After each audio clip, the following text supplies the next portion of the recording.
keep on lying while the people keep on dying. Well, keep on turning, it won't last. Good to be back in the studio. Good morning, Albuquerque, New Mexico, and that one guy tuning in from Australia. On a sad note, we had Buffalo, Uvalde, and over 15 mass shootings in this month alone in this country. Here are some of the photos of the vigils in Uvalde and last Saturday at the Albuquerque Center for Peace and Justice. Stop racism. Stop the hate. Stop the slew and sales of weapons in the stores and the street. And as we leave May and Asian American and Pacific Islander Heritage Month and Mental Health Awareness Month, stop racism and hate towards all who are not like you. Because we really are the same. Save the planet for another day. Try to love one another right now. You hungry? Need help? If you're watching this Saturday at 10, get on over to the Peace Center for quality free food distribution and contact us about rental and mortgage relief help. Oh, by the way, thanks for tuning into That Saturday Show. I'm your host, Tom Dent.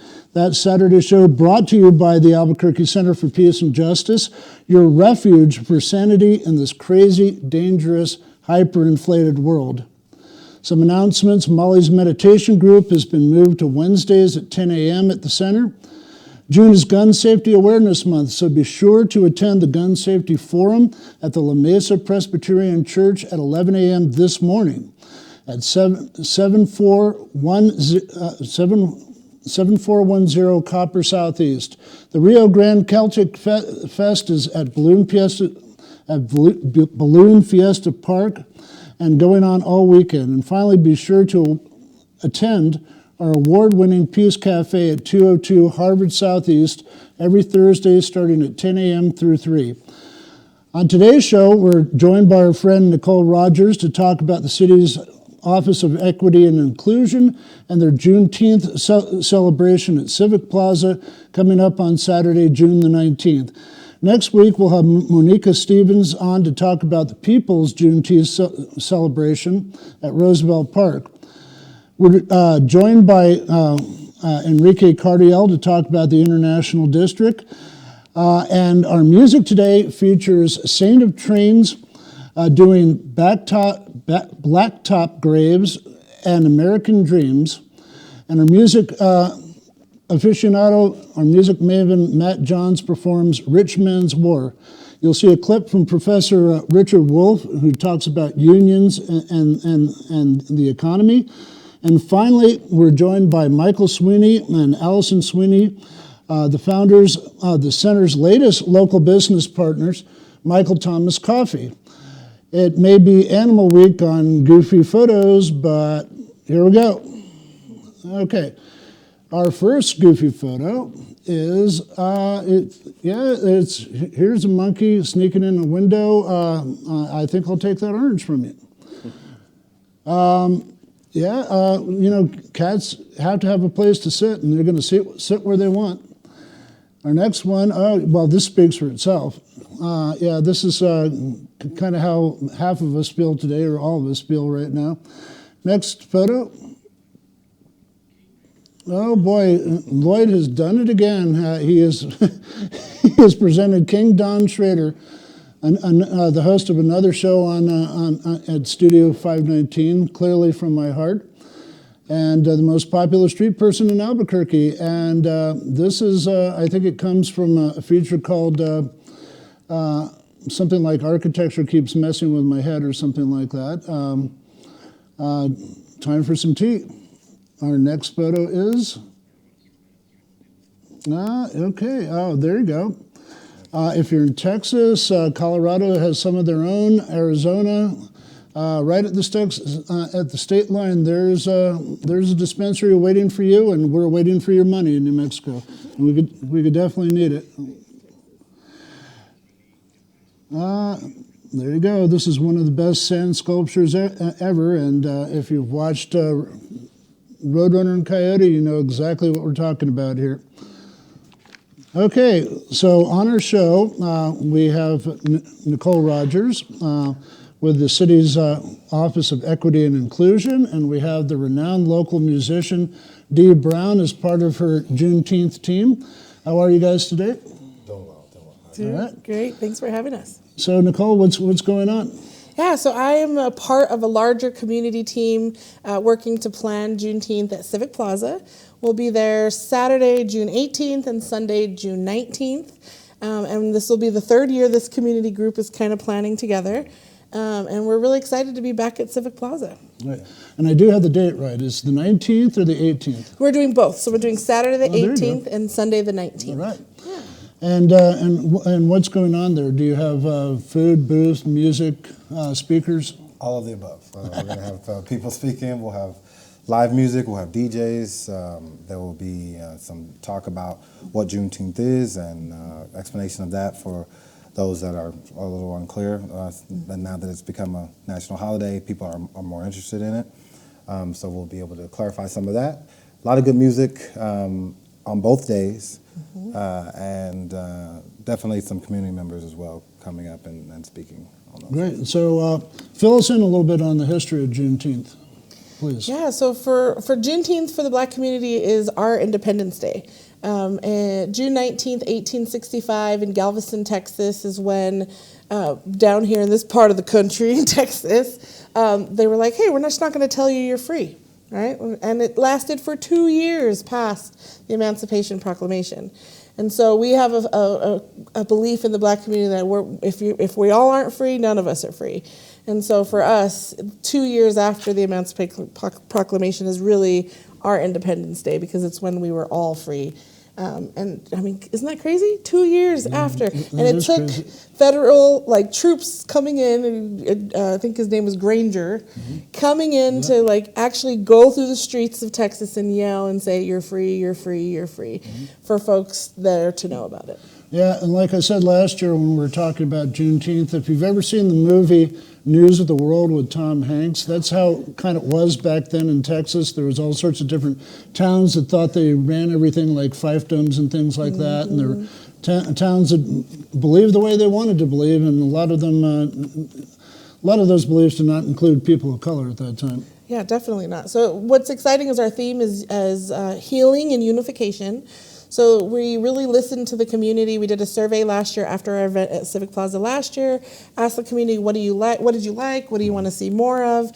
And really they wanted more education. So this year we're adding some educational breakout sessions in the convention center, also to have some reprieve from the heat because it's really hot. Yeah. But also to be able to give some targeted education. And really, I'm excited about our healing room. We're going to have a whole healing room with singing bowls. And my vision is just a Zen garden that you can walk in and really just be able to do some healing. We're going to have 2 community conversations in there about what it's like to be Black in New Mexico, one for youth and one for adults. And really just focus on self-care and hope it's a big, family reunion just like last year. Wow. Well, I know you've been working on a lot of things. Exactly what does your office at the city entail and what have you been doing aside from Juneteenth? I'm just one part of a bigger team for Juneteenth for the community that's planning. But as far as my day job, I get to serve as the African American Community and Business Liaison. So February, we launched our new office name, Office of Black Community Engagement. And right now, I spent the first year of my time at the city really pouring through data. All kinds of data, workforce data, looking at the racial and ethnic makeup of the city to see, where we were at. And now I've just published my first year's report we did a community input survey, a lot of listening. And so now it's time to do some strategic planning and come up with some actionable things that can help our community, be able to advance our community. I also know that you've been involved in, like we were talking about, unfortunately, Uvalde and Buffalo and things like that. I know that there's been a lot of threats. We had the Washington Middle School thing. There have been airdrops and threats at different high schools and middle schools around town. I know that you're involved in a people, a mothers, a city committee on trying to stop this from happening in the schools. Yeah, and I'm grateful to the Albuquerque Peace and Justice Center because through the center we've been able to hold some listening sessions for students to just come and talk to us about what they've been struggling with, things that are going on in schools that make it really, really hard for them to, have an environment conducive to learning. And so I'm grateful that we get to, highlight their voices and really just give them spaces to be able to talk about what's happening because they don't get that in school. Just a space to be able to talk about how scary it is now to have to worry about that. And unfortunately, that's something that our youth have to worry about now. So Dee, what's going on with you? Are you making any new music? I'm working on some new music, yes. I'll be doing gospel at Juneteenth on Sunday. Great. So I'm excited about that. It should be a fun day. We're going to have a children's choir. We'll have some Christian rappers and then my whole gospel thing. And it should be a good time. We've used a couple of Dean songs on the show before. We've got some really good responses from Black Men Cry. And that's a very, very powerful song. Mm-hmm. Thank you. Yeah, it's going to be great. So come out. If you can get more information too on our website, nmjuneteenth.com. It'll have the lineup, all the times for the schedule for the breakout rooms. We're really excited about our partners like Explora is going to come out and do some STEM activities for the kids. We have the water splash pad. And we're adding a car show for Sunday for the fathers. Nice. By popular demand. We love our car shows here in Albuquerque, so we're doing that a little bit early from 12 to 4 down at the parking lot across from Civic Plaza. And we're really just wanting to really highlight our fathers. There's a misconception in the Black community we don't have dads, which is crazy. And I think it's because the statistics, 76% of, our children are born to unwed moms. That just means they're not married. I don't mean the dad's not around. So just changing that narrative that we do have Black fathers like Dee and Torrance and Jasper that are on our team that we really want to push up and be able to, to highlight and thank them. Yeah, that's great, especially working in the tough communities and the impoverished communities and also communities of color and a number of different communities, immigrant and refugee communities in the International District. For example, we're going to have Enrique Cardiel on very quickly after you guys to talk about stuff that's happening in the International District. And where else in the city do you work? All over. I live in the International District, so that's close to my heart. And I think we also have coming up World Refugee Day, talking about immigrant and refugees. That's on Monday the 20th. Mm-hmm. So there'll be a huge event at Civic Plaza right after Juneteenth for World Refugee Day. Mm-hmm.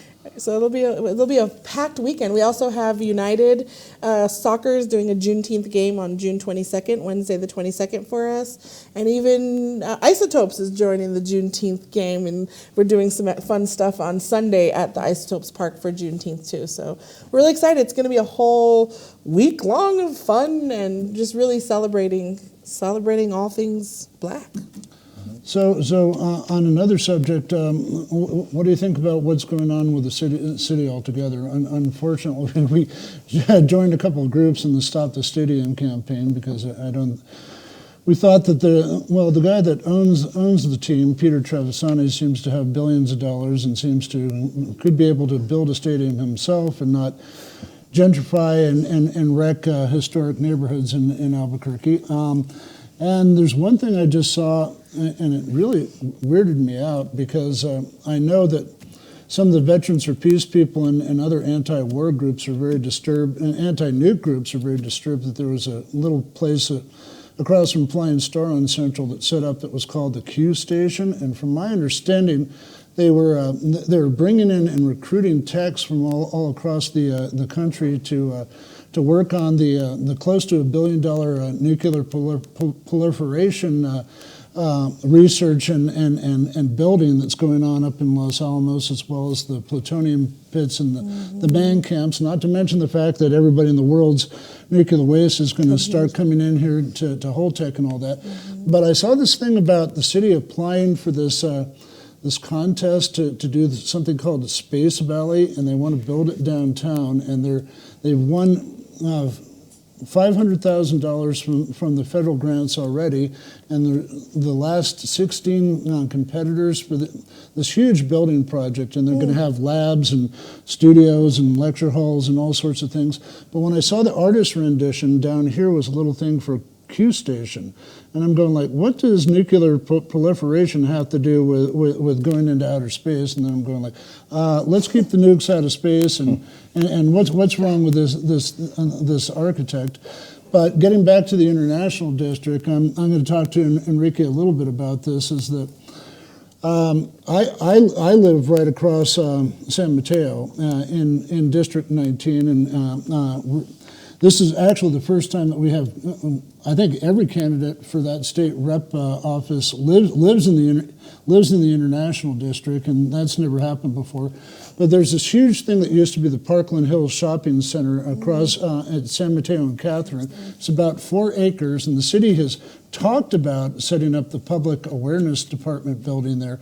But I've talked on the Southeast Area Community Policing Council and to architects and Parkland Hills Neighborhood Association, to architects a couple of times that we need to use that area to integrate both of the neighborhoods together and provide services specifically for the international district for for resources for homeless, as they go back and forth to the Gateway Center, for veterans, for community groups within the international district, and for gardens and parks and for things for the youth in the international district to do. I mean, there's almost nothing for the youth to do nowadays. Do you see anything brewing in the city for more than just the summer programs? To keep the youth of the city engaged and out of trouble and hopefully on a positive path. Yeah, one of my roles at the city is to run the Mayor's Youth Advisory Council. So we've been busy recruiting, because when I first took over, there was like 8 vacancies. So we're down to 1 vacancy now.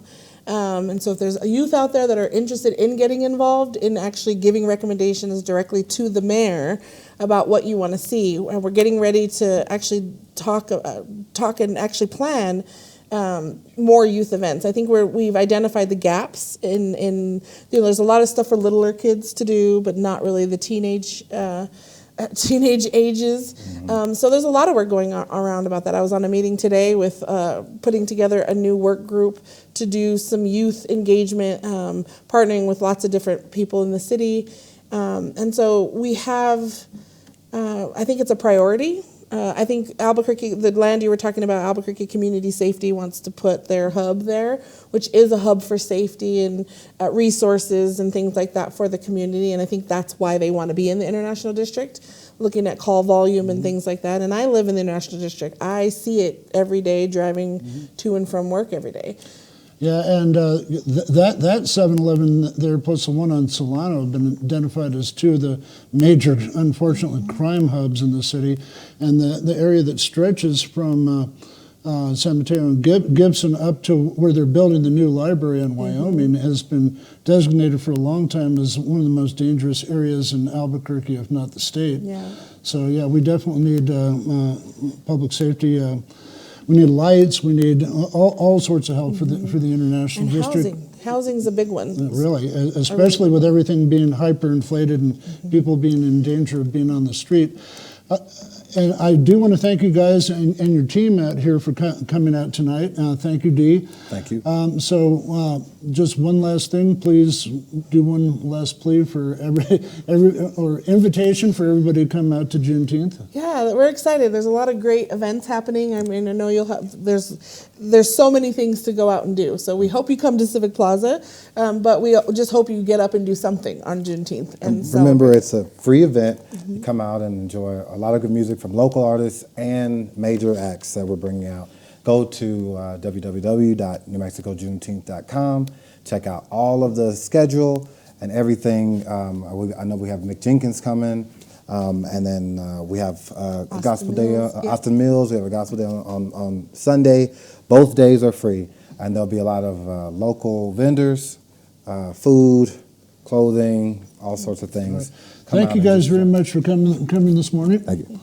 Take care. And our next segment is, it's not a goofy photo, but it's something goofy that you've probably seen on the internet. Got a little clip of some guy that's that's in a grandmother's wig throwing a cake at a famous artwork, I guess. So let's all check it out. Mona Lisa and her iconic smile covered in chantilly cream. On Sunday at the Louvre Museum, a 36-year-old man disguised as an old lady jumped out of a wheelchair and smeared cake on the painting, whilst urging people to think of the planet. Think of the earth. There are people who are destroying the earth. Witnesses described the event as jaw-dropping, with social media taken by storm with the footage. Thanks to the glass casing, the piece was left undamaged, and the perpetrator escorted out by security and an investigation underway. But this isn't the first time Leonardo da Vinci's most famous work has been attacked. In 1956, she was put behind glass when a Bolivian student threw a rock at the painting, damaging her left elbow. In 2009, a teacup was launched at her by a Russian tourist, scratching the case. And the famous painting made headlines when she was stolen in 1911, with French poet Guillaume Apollinaire and Spanish painter Pablo Picasso among the suspects behind it. But the thief was finally caught 2 years later, having committed the theft disguised as a worker on closing day.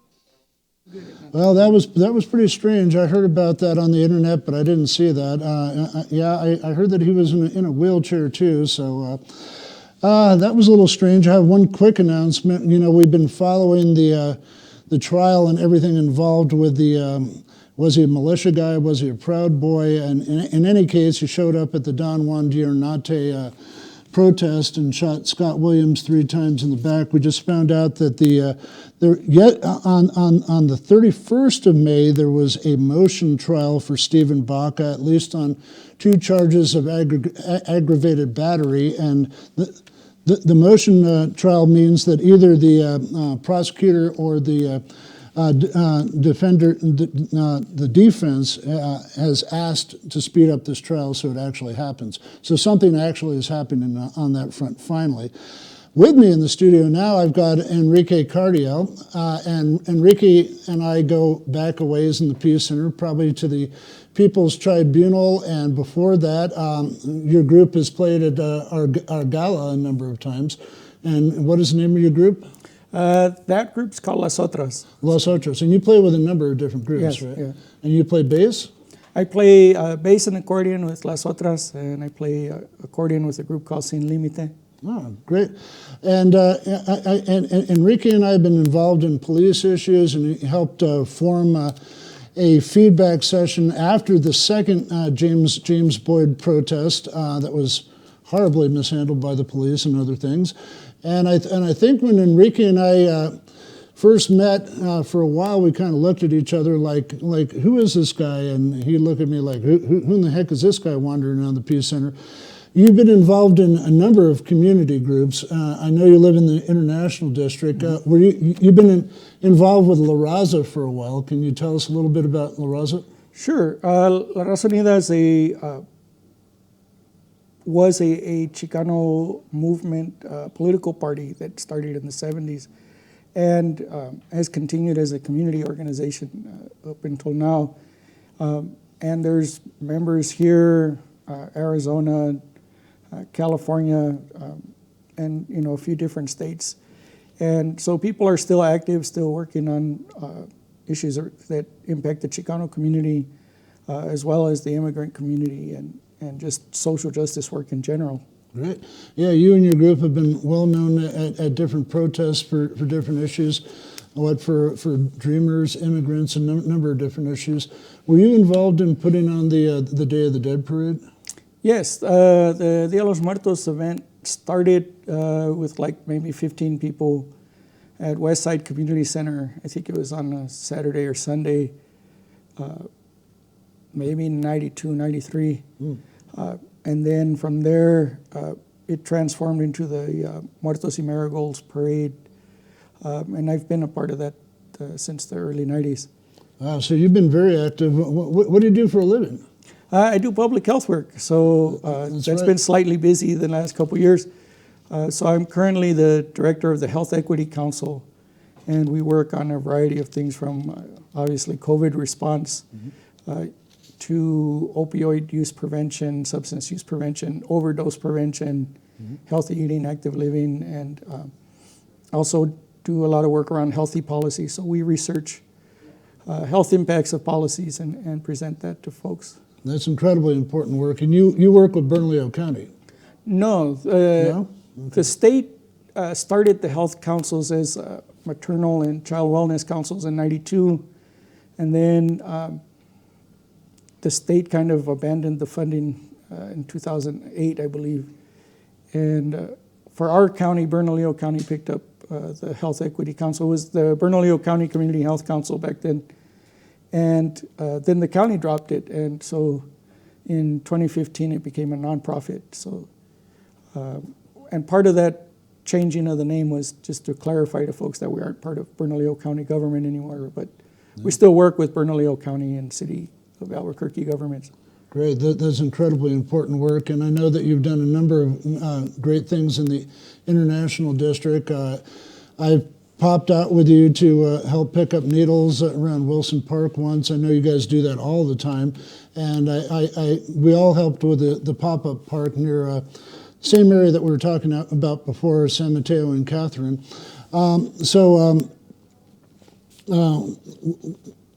Describe more exactly what your job is. And I know that you have been very involved, and I always get this title wrong, with the International District Health and Community Healthy Coalition. Communities Coalition.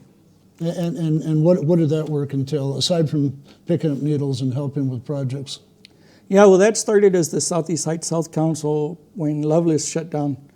And the original goal was to try to find a way to get more doctors into the neighborhood since the hospital was shutting down. And after it had been in existence a couple of years, I left the Department of Health and went to go work for St. Joe's. And during one of the meetings, I just decided to ask a different question. What if the community was healthier and we didn't need as many doctors? And so that kind of transformed the work. And so that led us to work on lighting, the syringe pickup. It led us to work on pedestrian safety. The International District has one of the highest pedestrian fatality rates in the whole country. One of the highest crime rates, yeah. All of those things. And so I think that, it's very important to kind of look at how do we build community in a healthy way. And so that's where that work went. And, it was a tough decision to leave and go work as the director of the Health Equity Council, but I also felt that was a good move at that time and important for myself. And I know you have a lot of good members on your team, on that team, and friends. And how long have you lived in the International District? 25 years. Wow. So I've been there 25 years. I've lived right across the street in the Ridgecrest neighborhood for about 24 years. Yeah, and we moved there for a couple of reasons. One, it's the highest Asian population. My wife's Filipina, and that was important for her. And we knew going in, like, I'd have to organize if I was going to sleep well at night. Right. Just because there's a lot of challenges in the community, and the challenges change depending on what's going on with the economy and other things. So you've been talking to a lot of people in the International District recently, and what's your feedback from them? What do they want to see the state do? What do they want to see the city do to help them, or do they want to help themselves? Would they rather help themselves? Oh, there's definitely folks that want to do organize and take care of things on their own, but I think a lot of folks feel that the International District's been ignored by state, city, county, and so folks are looking for some investment in the community. Like how can government actually do something that's invest? And you mentioned it earlier. That housing is a huge issue, right? The number of unhoused folks went from a lot to like stressful to people. You know, folks who have homes get very stressed out about the number of unhoused folks. And, you know, I live by a 24-hour LSUP, so I totally can relate to the things that come up. And I ask people to remember, like, you know, we may be bothered by that, and it may be inconvenient that people use the bathroom, you know, outdoors, or that you find syringes, but, you know, just imagine what it's like to have to live outside in that part of Albuquerque, you know, where it's just no trees. And I really enjoyed talking to you. Our time's coming a little bit to a close, but you do have a special announcement. This guy wants to put his money where his mouth is, and what is your announcement? Well, I think you're telling me to let people know I'm running for House District 19, you know, as a state representative. And yeah, I'm running, you know, I've been doing work in this community for 25 years. I'm going to keep doing work regardless of how elections come out.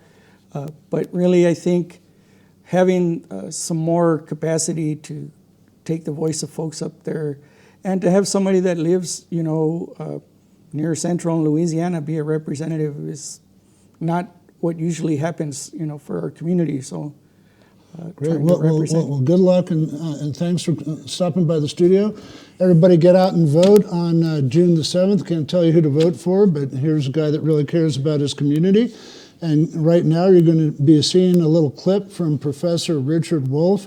He regularly appears on the Thom Hartmann program. He is a well-recognized economist, and the clip is called "Americans Are Brainwashed About Socialism." We are like bears in this country, coming out of a hibernation, about 70 years of it.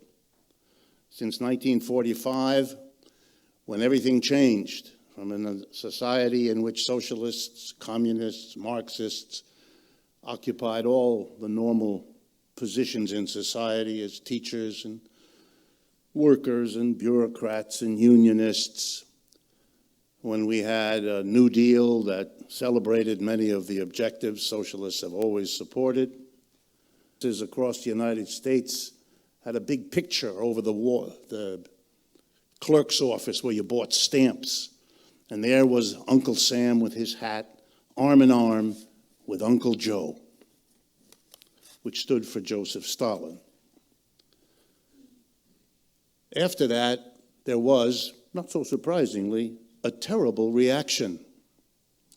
The business community and the right wing in America was horrified that for the 1930s, we had had a program of raising taxes on corporations and the rich in order to fund the creation, for the first time in American history, of Social Security, unemployment compensation, the first minimum wage, and a public employment project that hired 15 million people.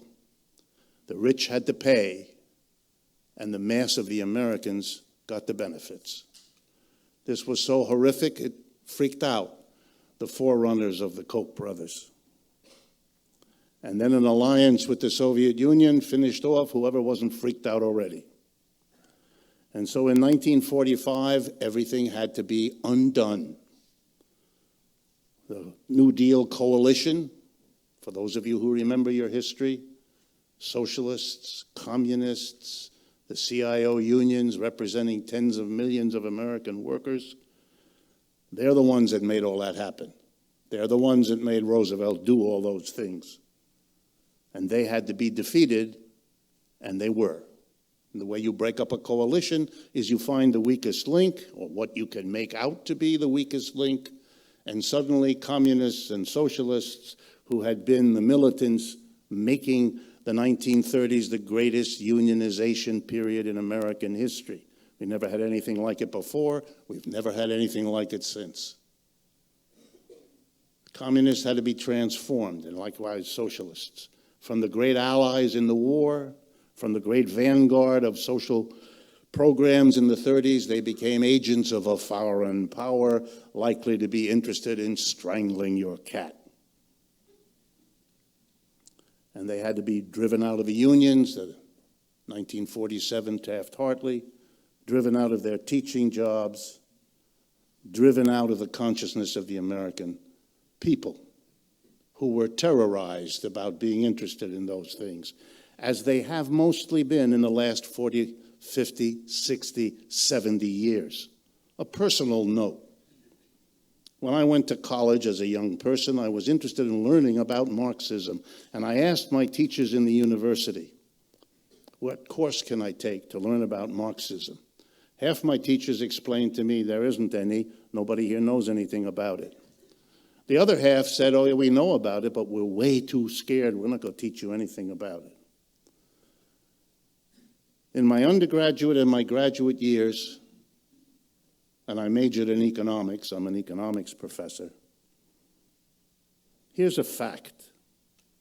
No one ever in any economics course assigned me one word of Karl Marx. Is that because he had nothing to teach us? Don't be silly. They were just afraid. 75 years of fear. There's nothing smart and nothing excusable in any of that. Oh, and let me mention, since it might be of some interest to you, the three schools I attended were Harvard, Stanford, and Yale. And if they don't have the courage, what can you expect from Eastern Kentucky? And now we're back in studio with a great local musician, Saint of Trains, that's going to be doing Blacktop Graves and American Dreams. So, Christopher, Saint of Trains, take it away. This is American Dreams.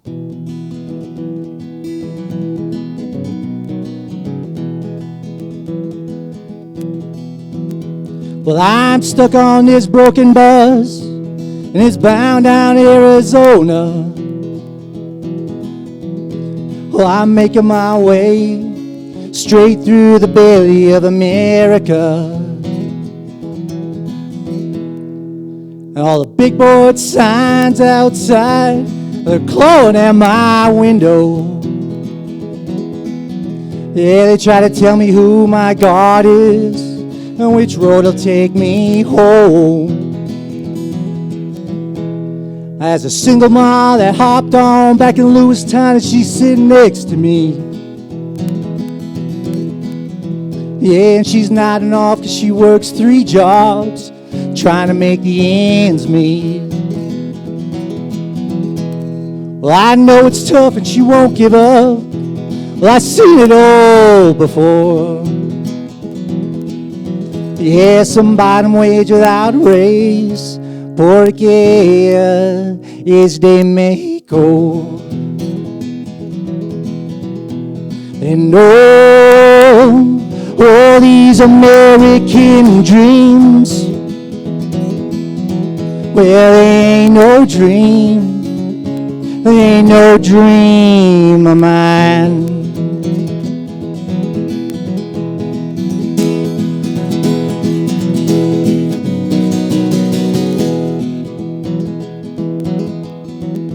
We got rows and rows of craftsman homes just lining up the street.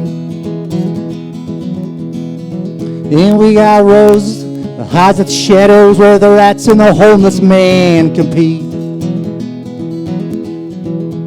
And inside's the youth and the future, these American dreams. And their faces bow and glow like swan ghosts on a lake of blue light screens. And if your cup should runneth over, only then do you lend your hand and give to them poor. We're all living as a write-off for that white rich man. And the divide just grows and grows and grows and grows. And all these American dreams, well, they ain't no dream, they ain't no dream of mine. I said, Oh, your American dreams, oh, they ain't no dream. They never were a dream of mine. I don't think I wanna be here. Well, I don't wanna be here. I don't think I wanna be here. Well, this don't feel like my home.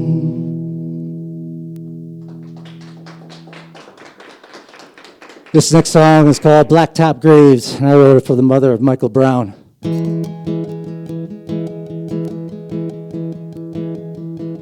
Another overtime shift, punching time clocks on the wall, praying to a crucifix in a pocket.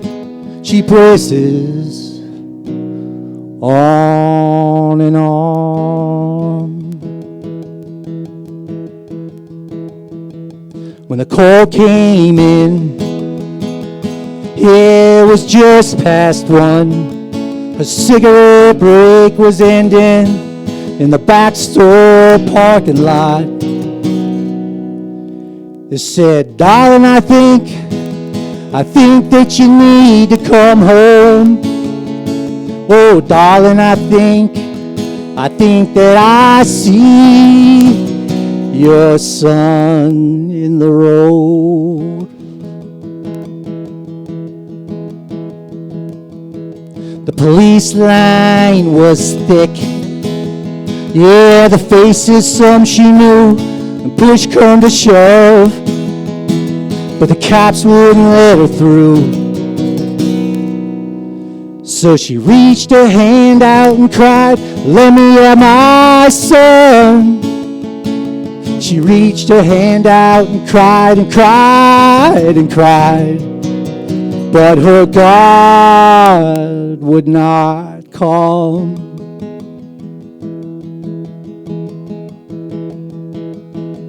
You see behind the yellow police lines, the red, white, and blue stripes wave, while the prejudice with badge and bullets march on parade.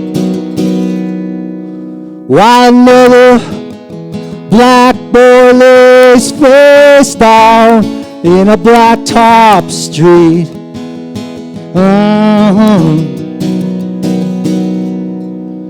And we all just pass on by. We barely lift up our feet.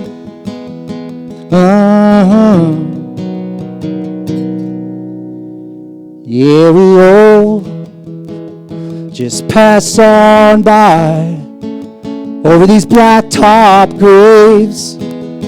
Yeah, there's so many that we've made.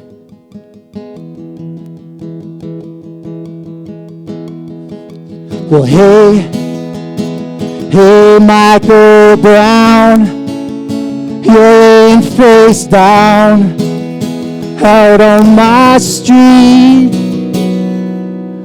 Well, hey, Georgia Floyd, you're laying face down in my country. Yeah. Well, hey, Dante Wright, you're laying face down in a blacktop grave, in a blacktop grave, a blacktop grave, a blacktop grave. Yeah, there's so many that we've made.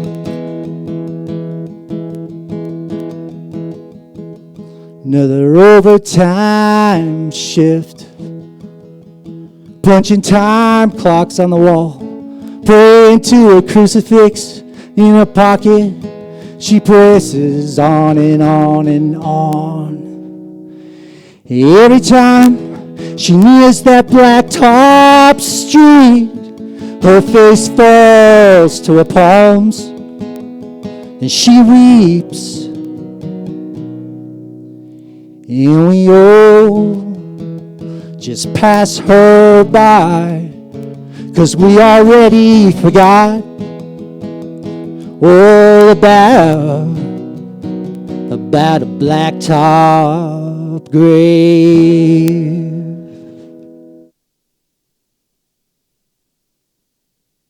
Take two. Jimmy joined the army 'cause he had no place to go. There ain't nobody hiring around here since all the jobs went down in Mexico. Reckon that he'd learn himself a trade and maybe see the world. Moved to the city one day and married a black-haired girl. Somebody somewhere had another plan. Now he's got a rifle in his hand, rolling his back and wondering how he got this far. Just another poor boy off to fight a rich man's war. Bobby had an eagle and a flag tattooed on his arm. Red, white, and blue to the bone when he landed in Kandahar. Left behind a pretty young wife and a baby girl. A stack of overdue bills and went off to save the world. It's been a year now and he's still there, chasing ghosts in the thin and dry air. Meanwhile, back at home, the finance company took his car. Just another poor boy off to fight a rich man's war.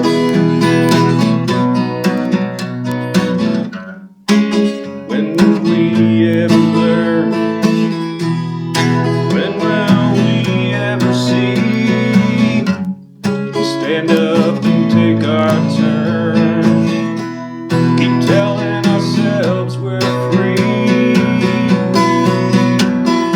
Ali was the second son of a second son.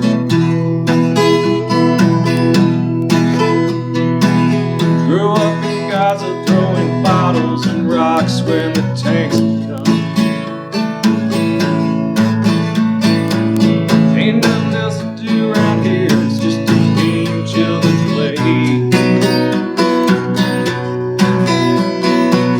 Something about living in fear all your life will make it hard that way.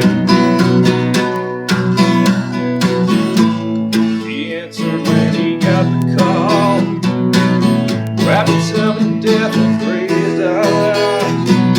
That man in a new Mercedes drove him to the door. Just another poor boy off to fight a rich man's war.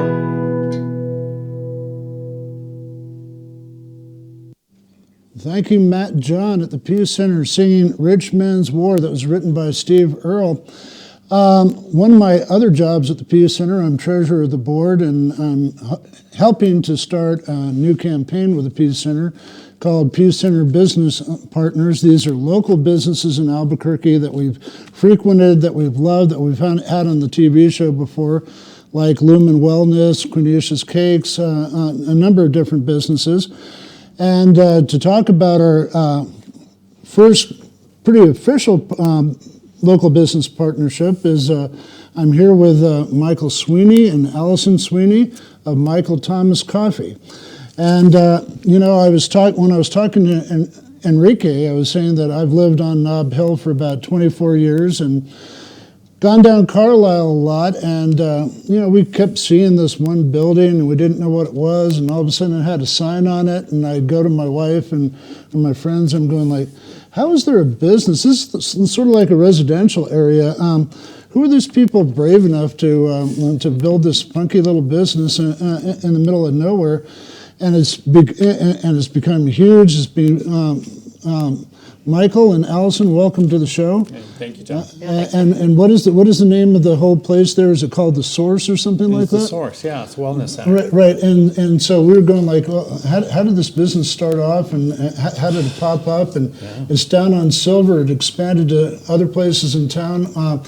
So Michael, let me ask you first, how did this all start? And I used to think your name was Michael Thomas. Yeah, there was a little incognito there.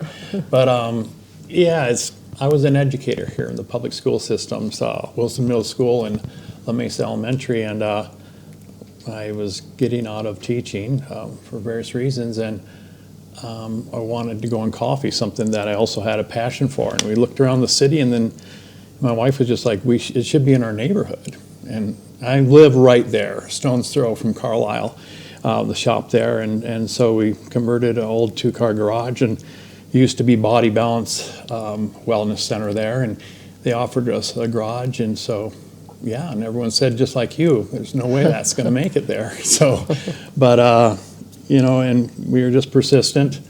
And my daughter here, Alyson, my daughter, Kate, who can't be with us, grew up in the business. I'm part of it, and have come back to the business to manage the locations. The one on Silver and the one on Carlisle, the original one in 2004 when we opened our doors. So it's just been, and that's kind of a tenet we followed, community, consistency, quality, and community. And so fitting into my community and offering a place to gather has just kind of been a part of us, and we look to continue that today. So I mean, I started when I was 16. I was like a junior, and I came in and I closed it. We did it as our chores for closing. High school. Yeah, I went to Highland, so I would come in and close it. I had an independent study, and so I would work at the shop and then go close it. And then I did it through college because it was flexible. And then I went and I'm a teacher, or was a teacher. I taught 6th and 7th grade science.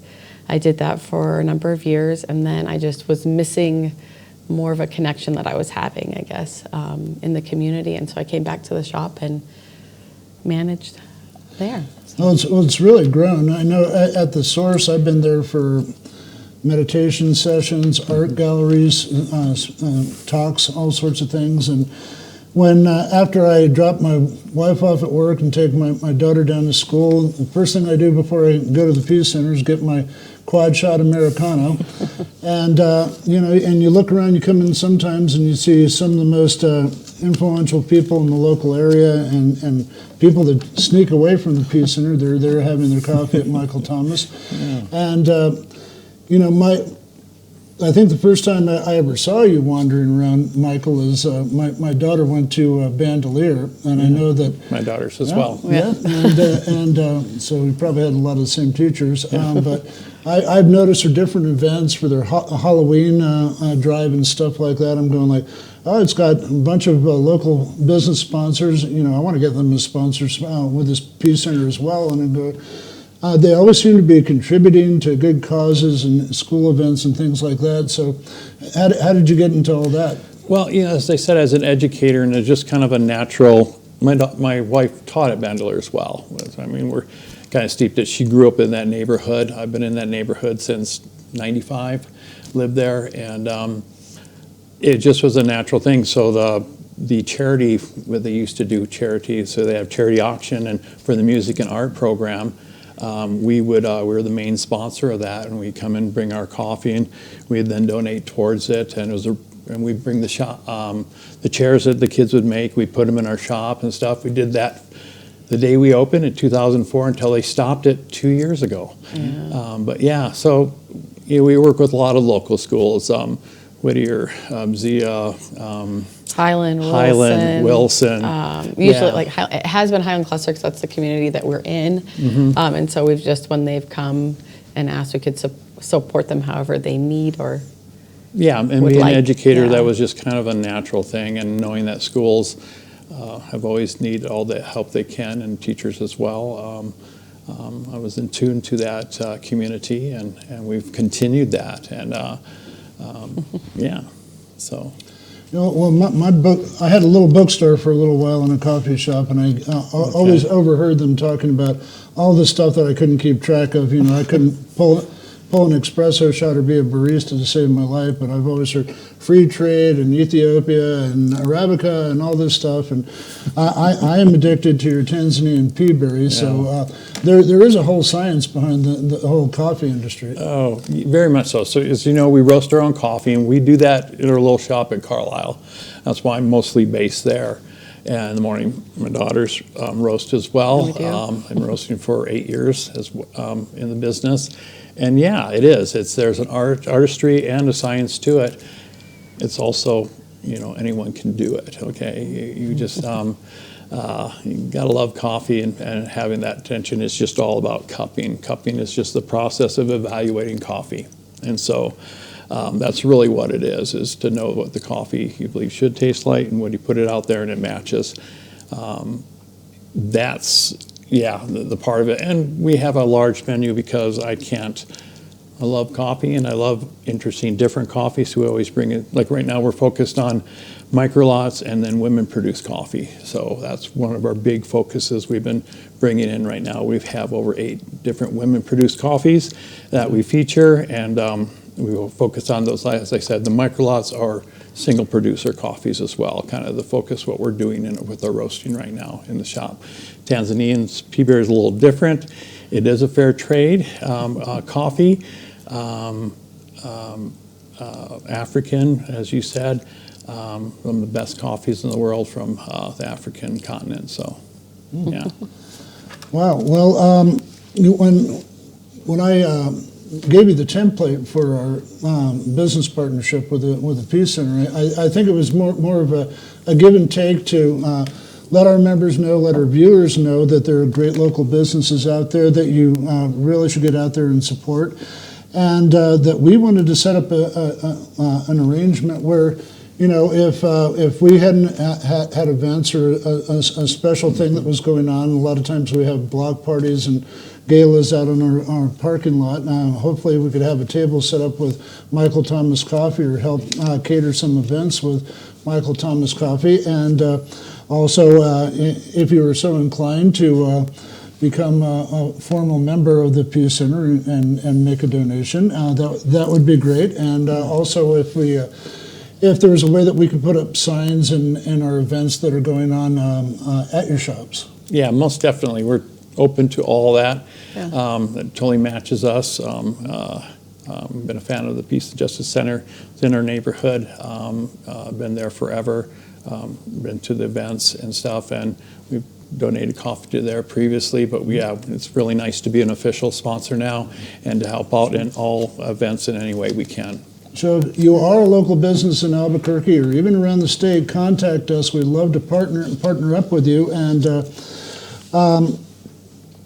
you guys are really busy. You're always working. I really want to thank you for coming on the show. Thank you. And you're welcome. Thanks for having us. And another thing, I think I said in the email in the template to you guys, but also our e-newsletter comes out every Tuesday, and we hope to have a long list of local business sponsors on our newsletter. So thanks for coming, guys. Yeah, thank you, Tom. And thanks for tuning in to that Saturday show, and we'll see you next week.